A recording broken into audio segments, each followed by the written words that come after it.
A ver, ayer cuando terminábamos la conferencia de prensa que dio el presidente de la República explicando estas nuevas medidas de restricción que se iban a dar según las regiones y los índices en cada una de ellas de contagios, sentimos una sensación de confusión. Creo que todos los que vieron la conferencia y la escucharon quedaron un poco confundidos con lo que ahí se había querido expresar. Así que hoy en el bloque económico, porque tiene que ver mucho con el tema político, de economía, de transmitir lo que el Estado quiere hacer a sus ciudadanos, vamos a hablar justamente de esto, del tema comunicacional, y con un experto, con Miguel Antezana, que es profesor de SAN y además es experto en comunicación masiva. ¿Cómo estás, Miguel? ¿Qué tal? Muy buenas tardes. Juan Carlos, buenas tardes. ¿Cómo estás? ¿Qué tal? Bueno, ¿cómo calificarías ayer la conferencia de prensa? A mí me pareció sobre todo la primera parte muy confusa, porque se hablaba de estadísticas, se explicaba por qué se iban a tomar las medidas y luego el presidente dice muchas gracias y no había anunciado ni una sola. Y tuvo que venir de una pregunta de un periodista para que recién empiecen el detalle de la carnecita, de lo importante, ¿no? Sí, ciertamente que la conferencia de prensa de ayer de la Presidencia de la República no fue lo más adecuado. Se vio que hubo una serie de descoordinaciones que precisamente generaron al final un pésimo impacto al nivel de lo que es la comunicación de Palacio de Gobierno. Y yo creo que esto puede ser precisamente por dos circunstancias en particular. Una que pudiéramos tomar en cuenta es que quizás que el equipo no preparó adecuadamente la conferencia de prensa, lo cual también es una suposición, y digo suposición porque recordemos que la intervención anterior, que fue el discurso cuando él anunció la compra de las vacunas, fue un discurso muy sobrio, fue directo, fue objetivo. Por lo tanto, aquí esta segunda ocasión, digo, puede haber sido un problema de descoordinación. Y por otro lado, claro, también a su favor hay que decir que equipo, salían, ¿no?, de Consejo de Ministros, ¿no? Y de repente exactamente. No hubo tiempo para coordinar quién iba a decir qué, en qué orden, y salieron a decirlo nomás. Que eso no quita el error, ¿no?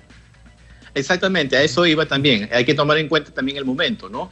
Hubo un Consejo de Ministros, hubo quizás la premura de anunciar los anuncios, de precisamente transmitirle a la población qué es lo que se estaba decidiendo, y quizás por esa premura no se tomó en cuenta, no se tomó en consideración el factor comunicacional, que es muy importante, porque no solamente basta transmitir el mensaje de manera rápida, sino que hay que transmitirlo de manera objetiva, de manera entendible para toda la población, y más aún cuando tienes periodistas en la sala, ¿no? Que es algo que también ha retomado el presidente y también hay que reconocérselo. Recordemos que en las ruedas de prensa de Vizcarra fue muy al inicio de la pandemia cuando estaban presentes los periodistas, pero que después de ahí fueron precisamente unos monólogos en la que el presidente hablaba, y al final admitió unas preguntas por WhatsApp que no necesariamente respondía a las inquietudes de la población. Entonces yo creo que en realidad es una experiencia, yo supongo con toda quizás seguridad que para la próxima no se va a repetir esto, porque mucha gente lo comentó y es evidente que hubo una serie de errores comunicacionales. Claro, y esto más allá de la anécdota es sumamente importante porque genera una reacción positiva o negativa dentro de la población misma, ¿no? No es cosa de broma. La estrategia comunicacional tiene que ser armada escrupulosamente para lograr los objetivos, porque si no, incluso se pueden obtener resultados totalmente adversos a lo que uno quería, lo que uno quería lograr. Es así, y tenemos que tomar en cuenta además una coyuntura que nos viene acompañando desde hace casi un año, que es la coyuntura de la pandemia, que es la coyuntura de la emergencia. Al estar en una coyuntura, por supuesto que a nivel comunicacional, hablando desde ese punto de vista, requerimos una serie de etapas que siempre se deben cumplir. Y en esta etapa de hacer una labor comunicacional, en este caso una conferencia de prensa, debe haber un periodo de planificación adecuado, debe tomarse en cuenta también el mensaje que se quiere decir y a quién se lo quiere dirigir, para que precisamente sobre la base de esos elementos es que se desarrolla una estrategia en particular. Si estamos hablando inclusive de una dignidad, de una alta autoridad, por supuesto también tenemos que tomar en cuenta cuáles son los mensajes que debe transmitir esta persona. Ahí vimos al presidente ayer acompañado de los ministros y también muchos se preguntaban qué papel cumplían algunos ministros que solamente estaban sentados. Ese tipo de elementos también tienen que tomarse en consideración, porque si finalmente lo que en comunicación no suma, finalmente resta. Y por eso es muy importante la etapa de la estrategia en comunicación. Y en general, Miguel, ¿cómo calificaría justamente la estrategia comunicacional que el Estado ha tenido, no digo este gobierno porque no llega ni a los 2 meses, durante toda la pandemia? Muchos han reclamado de que los mensajes no han llegado o ni siquiera se han estructurado de la mejor manera para conseguir justamente que la población esté informada y que cambie algunas actitudes, y más bien lo que ha habido en muchas etapas es desinformación y confusión. Desde mi punto de vista, durante el año 2020 no hemos visto una estrategia comunicacional de parte del Estado. ¿Por qué? Porque precisamente sobre la coyuntura de la emergencia se ha actuado de manera reactiva muchas veces. Inicialmente el presidente fue el que salió a dar la conferencia de prensa, en ese momento Vizcarra. Claro, ¿te acuerdas que salía a diario, no? Exactamente.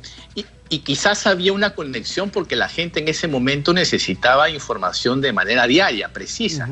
Sin embargo, llegó un momento en que se perdió el rumbo de las conferencias de prensa, en que las conferencias ya no tenían un objetivo claro y la gente ya comenzó a cansarse.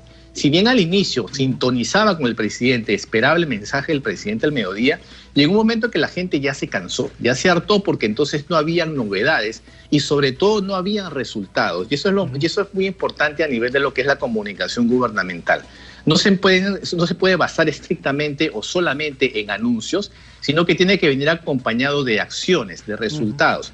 Y eso fue lo que le pasó al presidente Vizcarra, que él hacía mucho anuncio, pero los resultados decían completamente lo contrario. Veíamos cómo subían los contagios, veíamos cómo se demandaban mayor camas UCI y no había disponibilidad. Él decía que se iba a implementar una cantidad de hospitales, de camas, y no se veían los resultados de esas promesas que hacían los anuncios.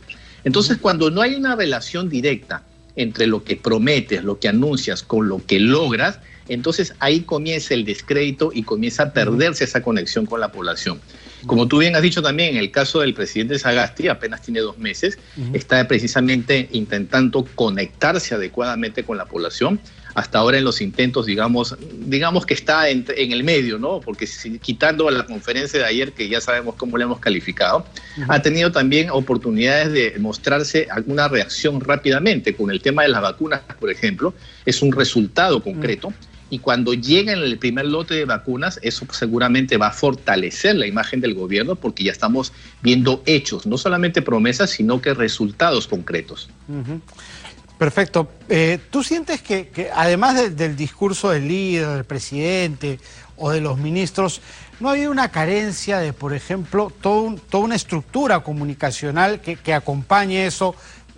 Spots, afiches, dinámicas, intervenciones en barrios. ¿No crees que ha faltado un poco de eso también? Todo se ha centralizado en que el presidente, tú lo mencionabas bien al inicio de Vizcarra, diera solamente conferencias de prensa, pero como que faltaba lo otro, ¿no? Las otras patas de la mesa. Sí, cuando hablamos de estrategia comunicacional, y como decía al inicio, tenemos que considerar todos los públicos objetivos. Y en el caso peruano tenemos muchísimos públicos, no todos son de la misma forma, no los podemos catalogar en la misma canasta. Tenemos públicos jóvenes, públicos adultos, adultos mayores, en la costa, en la sierra, con conexión de internet, sin conexión de internet. Por lo tanto, deberíamos utilizar diferentes herramientas para transmitir mensajes.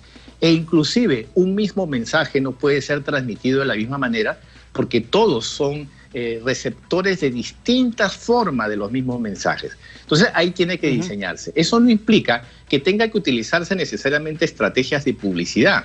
Eso es quizás ha sido una mala costumbre del sector público, creer que las estrategias de publicidad o de marketing tienen efecto en la población, cuando no es así. En el sector privado sí tiene efectos, porque el sector privado compite y lo que necesita es tener adeptos para generar demanda a sus productos. En el caso del sector público no. El sector público ofrece servicios, tiene la obligación de darle servicio a la población, y por lo tanto lo que necesita más es informar a la población de cómo va a satisfacer esa necesidad. Entonces, en la medida que también se detecten estas estrategias, estos mensajes, también es importante detectar los voceros. No necesariamente para todo tiene que salir el presidente, que es lo que pasó con Vizcarra, que llegó un momento en que se quemó. Para eso también tienes a los ministros en sus respectivas carteras, o inclusive poder utilizar la forma que se utiliza en otros países, en la que tienes un vocero del Poder Ejecutivo, un vocero presidencial, que es el que se encarga de dar las informaciones adecuadas en el momento que se necesita. Porque el presidente tiene que estar despachando, tiene que estar coordinando y tiene que estar enfocado en labores mucho más importantes que estar constantemente intercambiando puntos de vista con la prensa. Sí, pues, y hace patente lo importante que es la comunicación política, los especialistas en comunicación política, en relaciones públicas, son especialidades que a veces, si bien están enmarcadas en lo que es la comunicación social, es como la medicina, ¿no? No es lo mismo un cardiólogo que un neurólogo, ¿no? Hay que tener la especialidad y a veces falta, y te lo digo a ti, pues que eres un especialista en este tema. Es correcto lo que dices. Precisamente muchas veces cuando tú tratas de tomar acciones o implantar estrategias que te sirven en el sector privado y lo mandas al sector público, no necesariamente te va a tener el mismo efecto. Inclusive ahora que estamos al inicio de la campaña electoral, se ve que algunas estrategias que se están aplicando a algunos partidos y candidatos resultan un boomerang. En vez de generar impacto en la gente, genera un impacto negativo. Porque precisamente no necesariamente el llamar la atención te genera imagen negativa. Hay una frase que es un mito, que es una leyenda que dice, no importa que hablen mal de ti, lo que importa es que hablen. Eso en el siglo XXI es completamente falso. Tú necesitas que hablen de ti, que hablen bien, porque cuando hablan mal, eso queda registrado en redes. Y si alguien te busca y lo primero que encuentra es eso, que hablaron mal de ti, entonces lo que te genera es una mala imagen. Entonces tenemos que, como tú bien dijiste, ubicar las especialidades comunicacionales dependiendo el caso, dependiendo la estrategia, dependiendo la persona y dependiendo inclusive el sector que hablamos, si es público o privado. Y ya que hablaste de la campaña, aprovecho tu presencia, saliéndome un poquito del tema específico de la comunicación gubernamental para preguntarte cómo ves que se van a estructurar estos últimos meses de campaña de cara al 11 de abril en una coyuntura tan especial como esta. Al haberse declarado que estamos prácticamente en la segunda ola de la pandemia, yo creo que va a ser en un 90-95% la campaña va a ser a través de los medios digitales.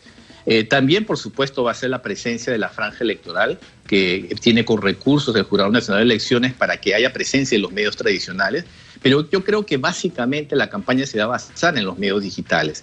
¿Por qué? Porque tenemos que guardar distanciamiento social, porque no podemos estar con los mítines tradicionales.